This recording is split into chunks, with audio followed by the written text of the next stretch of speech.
आइए मिलते हैं ऐसे इंसान से जिसने नौकरी मिलते ही अपने उन माँ बाबा को घर से निकाला जिन्होंने उसकी इंजीनियरिंग के लिए अपने गहने बेचे, रात दिन फैक्ट्री में काम किया, उसकी हर ख्वाहिश को पूरा करने के लिए। ऐसा क्या हुआ कि उसे ऐसा करना पड़ा? चलिए सुनते हैं रोहन की कहानी, उसी की जुबानी। मेरा नाम रोहन है और मैंने कुछ ऐसा किया जिसे सुनकर आप शायद मुझे कोसेंगे। हाँ, मैंने अपनी पहली नौकरी मिलते ही अपने मम्मी पापा को घर से निकाल दिया। लेकिन रुकिए, कहानी वैसी नहीं है जैसी आप सोच रहे हैं। मेरे साथ कुछ ऐसा हुआ कि मेरी जिंदगी बदल गई और मुझे एहसास हुआ कि प्यार और गलत फहमियां कितनी गहरी चोट दे सकती है। ये कहानी हंसी, आंसुओं और एक ऐसी सच्चाई की है जो मेरे दिल को हमेशा के लिए बदल गई। क्या आपने कभी अपने अपनों को बिना सोचे कुछ ऐसा कहा जो बाद में पछतावे का सबब बन गया? मेरे साथ तो यही हुआ। बात उस दिन की है जब मैं 12 साल का था। मैं अपनी मम्मी को चुपके से देख रहा था जब वो अपनी पुरानी साड़ी में लिपटी, आंखों में आंसू लिए अपनी एकमात्र सोने की चूड़ियां बेचने जा रही थी। रोहन, ये तेरी इंजीनियरिंग की फीस के लिए है, उन्होंने मुस्कुराते हुए कहा। मेरे छोटे से दिल ने ठान लिया कि एक दिन मैं उनकी हर ख्वाहिश पूरी करूंगा।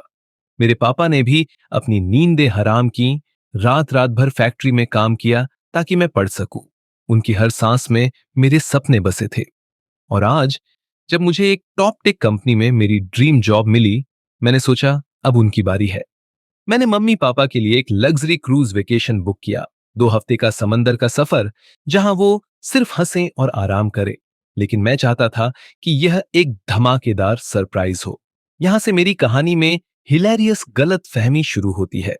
मेरे दोस्त विक्की, जो हमेशा बेवकूफी भरे आइडियाज देता है, ने इस प्लान को और मसालेदार बना दिया। उसने कहा, भाई, थोड़ा ड्रामा कर, बोल दे कि उन्हें घर छोड़ना होगा, फिर लास्ट में टिकट्स दिखा दे, देखना कितना मजा आएगा। मैंने सोचा क्यों नहीं, ये तो मस्त रहेगा। मैंने विक्की की बात मान ली, लेकिन मुझे क्या पता था कि ये मजाक मेरे घर को तूफान में बदल देगा। उस रात डिनर टेबल पर मैंने गंभीर चेहरा बनाया और कहा, मम्मी पापा, मेरे पास एक जरूरी बात है। कल सुबह तक आपको ये घर छोड़ना होगा। मैंने सोचा वो हंसेंगे, लेकिन मम्मी का चम्मच प्लेट पर गिर गया और पापा की आंखें सिकुड़ गईं। क्या मतलब रोहन? पापा ने कांपती आवाज में पूछा। मैंने मुस्कुराते हुए कहा, बस तैयार रहिए, एक सरप्राइज है। लेकिन वो मेरी बात को समझने की बजाय चुप हो गए। रात को जब मैं उनके कमरे के पास से गुजरा तो मैंने मम्मी को रोते हुए सुना। शायद हम उसके लिए बोझ बन गए हैं। पापा ने जवाब दिया, अगर वो हमें छोड़ना चाहता है तो हम चुपचाप चले जाएंगे। मेरे पैरों तले जमीन खिसक गई। मेरा मजाक एक भावनात्मक तूफान में बदल चुका था। अगली सुबह मम्मी पापा अपने सूटकेस पैक कर रहे थे। मम्मी ने अपना पुराना प्रेशर कुकर तक बैग में ठूंस लिया, बड़बड़ाते हुए। अगर जाना ही है तो अपनी चीजें तो ले जाएंगे। पापा ने अपना टूटा हुआ ट्रांजिस्टर रेडियो पैक किया, कहते हुए, ये मेरा साथी है।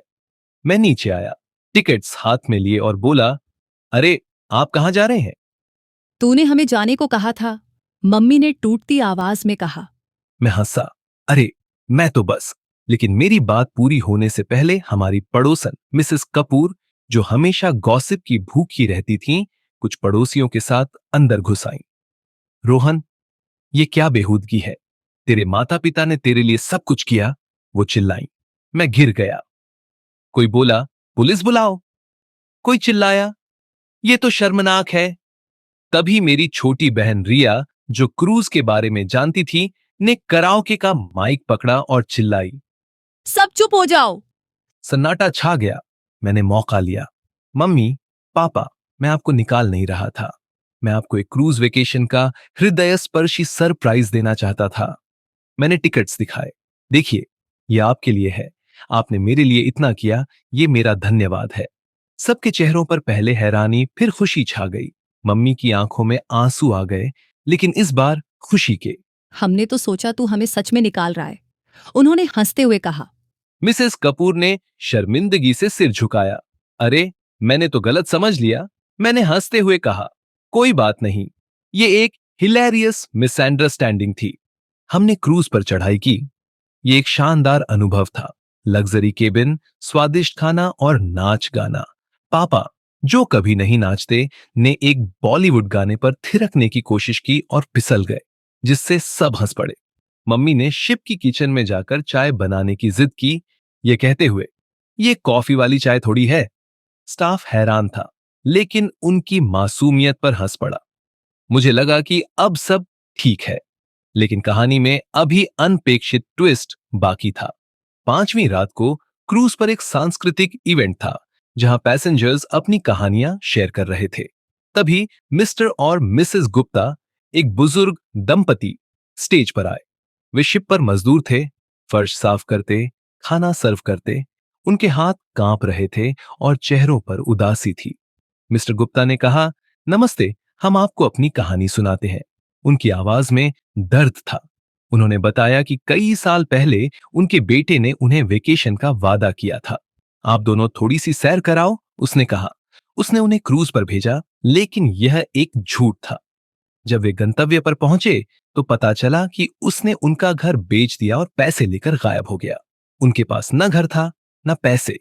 क्रूज कंपनी ने दया दिखाई और उन्हें मजदूरी का काम दे दिया। मिसेस गुप्ता की आंखों में आंसू थे। हम अभी भी उम्मीद करते हैं कि वो एक दिन वापस आएगा, उन्होंने कहा। फिर मिस्टर गुप्ता ने कुछ ऐसा कहा जिसने सबको हिला दिया। हम अकेले नहीं हैं। भारत में हर साल 50,000 से ज्यादा बुजुर्ग लोग अपने बच्चों द्वारा त्याग दिए जाते हैं, जैसे हम।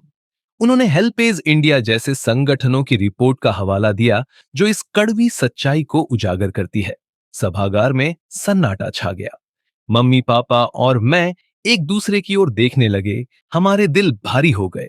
उस रात तारों के नीचे मैंने मम्मी पापा के हाथ थामे। मैंने कहा, मम्मी पापा, मैं कभी आपको अकेला नहीं छोड़ूंगा। आप मेरे लिए सब कुछ हो। मम्मी ने आंसुओं के बीच मुस्कुराते हुए कहा। हमें पता है बेटा, हम खुशहाल हैं। पापा ने हंसते हुए कहा। बस अगली बार सरप्राइज देने से पहले बोल देना। मैंने गुप्ता दंपति की कहानी को अपने दिल में बिठा लिया। मैं कितना खुशकिस्मत था कि मेरे पास मेरे माता पिता थे और मैंने उनकी कीमत समझी। मैंने सोचा, अगर मैंने उस दिन सच नहीं बताया होता, तो शायद हमारा रिश्ता भी टूट सकता था।